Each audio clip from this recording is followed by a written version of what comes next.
Coup de projecteur de l'éclaireur, Pascal Clairot avec vous. Je reçois aujourd'hui Renaud Beauchard pour discuter de la situation politique intérieure des États-Unis.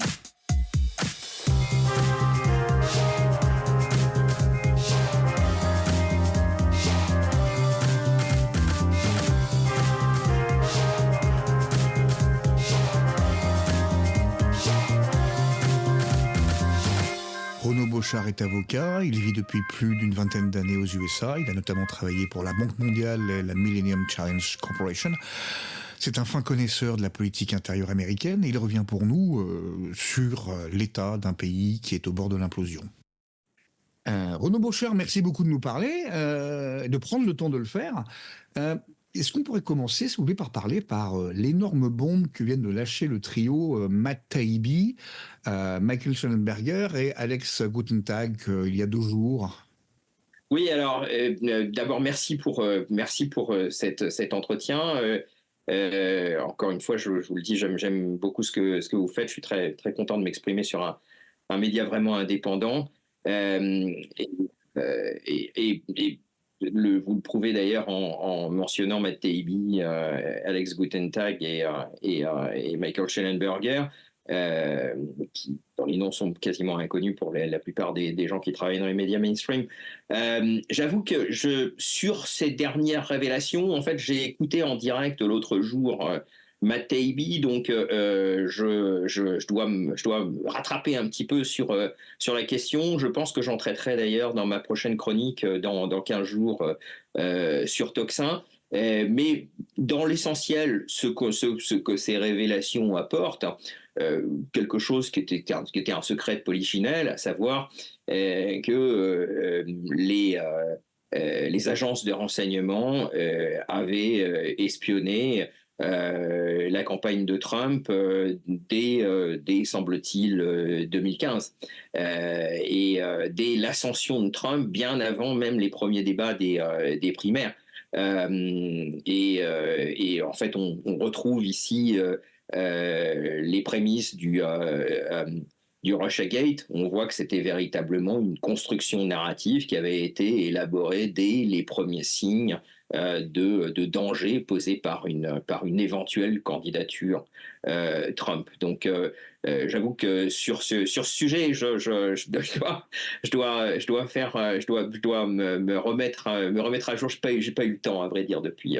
La chose qui, en tout cas, est extrêmement frappante, bon, ça, on savait effectivement qu'il y avait clairement...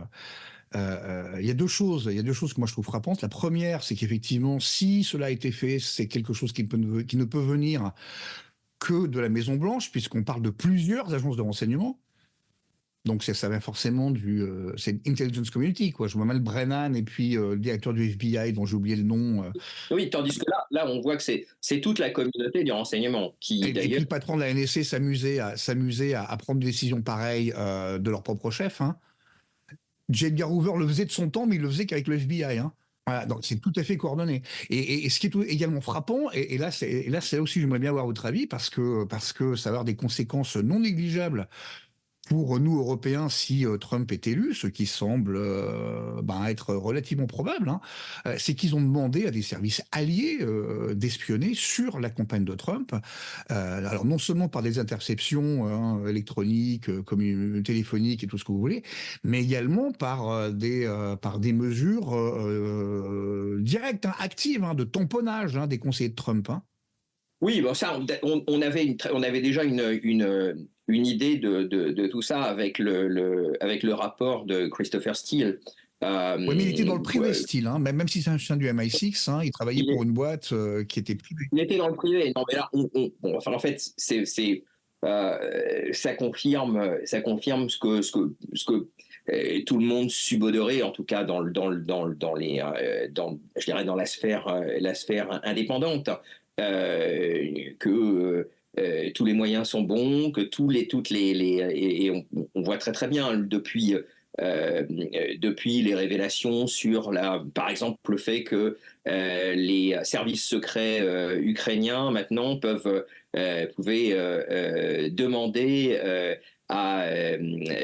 via Twitter et au secrétariat d'État américain de sanctionner un certain nombre de comptes de journalistes américains qui allaient contre contre le schéma narratif en fait ukrainien.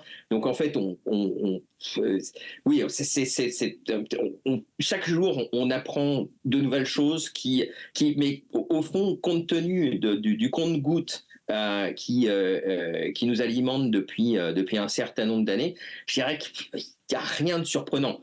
Vous êtes familier comme moi de l'article de Jacob Segal sur le complexe, sur la lutte contre la désinformation.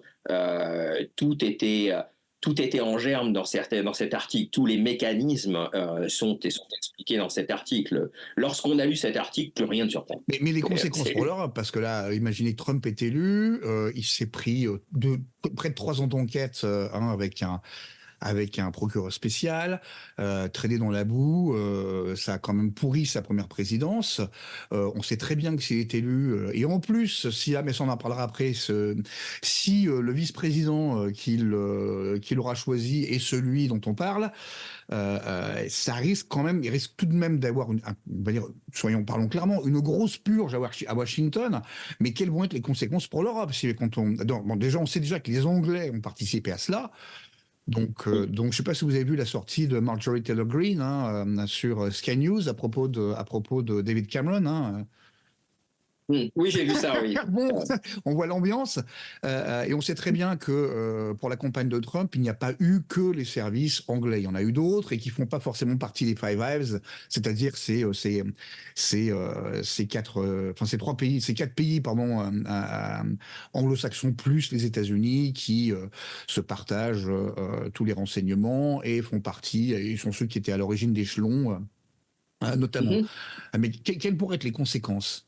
En Europe, hein. Alors, les conséquences seront je dirais, alors, si on se place du côté en fait de l'establishment européen, les conséquences seront absolument dramatiques, puisque je pense que nous allons avoir en fait des espèces de Twitter files géants. On va avoir des révélations absolument extraordinaires sur toutes les manigances en fait au sein de l'establishment européen. Mais encore une fois, ce ne sera que le voile levé sur une réalité qu'on connaît par ailleurs. On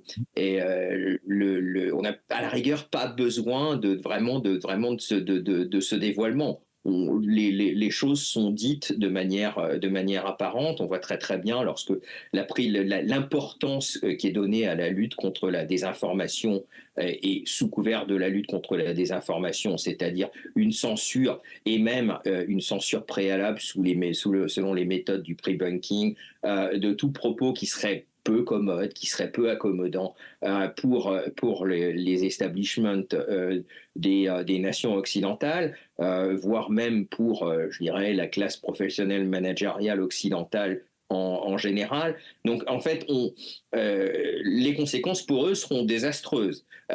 Pour les Européens en eux-mêmes, je ne suis pas sûr que ce soit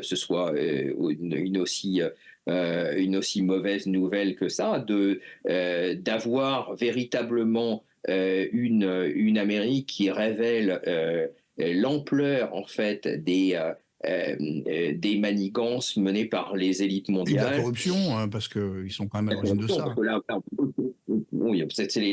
Ça devient... La corruption devient vraiment...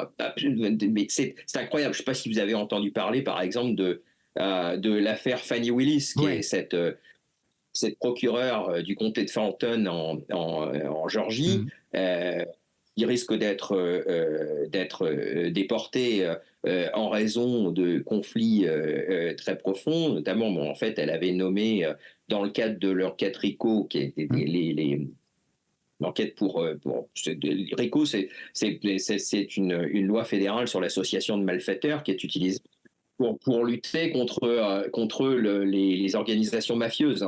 Et c'est vraiment une des lois les plus techniques. Or là, on a une petite procureure en fait d'un comté de Géorgie qui d'ailleurs est une procureure dont l'ascension a été financée par Soros, qui tout d'un coup est à la tête de cette procédure RICO, qui nomme comme conseiller spécial son amant, et toutes les sommes en fait qui étaient une grosse partie des sommes qui étaient allouées pour la procédure Discovery dans la procédure contre Trump dans l'État de Géorgie a été dépensée en voyage à Hawaï, J'avais etc. Enfin, lu à l'époque l'acte d'accusation RICO de Trump. C'est vrai que c'est une loi qui est extrêmement difficile à manier. Moi, je me souviens d'avoir parlé il y a très longtemps avec le... Comment s'appelait-il? J'ai oublié son nom aussi. Déjà celui qui a rédigé cette loi, qui est toujours professeur de droit à Notre-Dame. Comment s'appelle-t-il? Robert. Comment? je me rappelle plus du nom de Enfin, vous voyez l'auteur qui de je veux la... dire, voilà. Et le type me disait qu'entre le moment, effectivement, où elle a été adoptée, promulguée, et le moment où on a pu commencer à l'utiliser correctement, il s'est passé plus de 10 ans, quoi. Le premier à avoir réellement bien utilisé RICO, c'est Giuliani, à New York. Oui, C'est le milieu des années 90, c'est une loi qui date de 72, si je ne m'abuse. oui, la loi RICO, c'est une loi qui date de 72, mais c'est considéré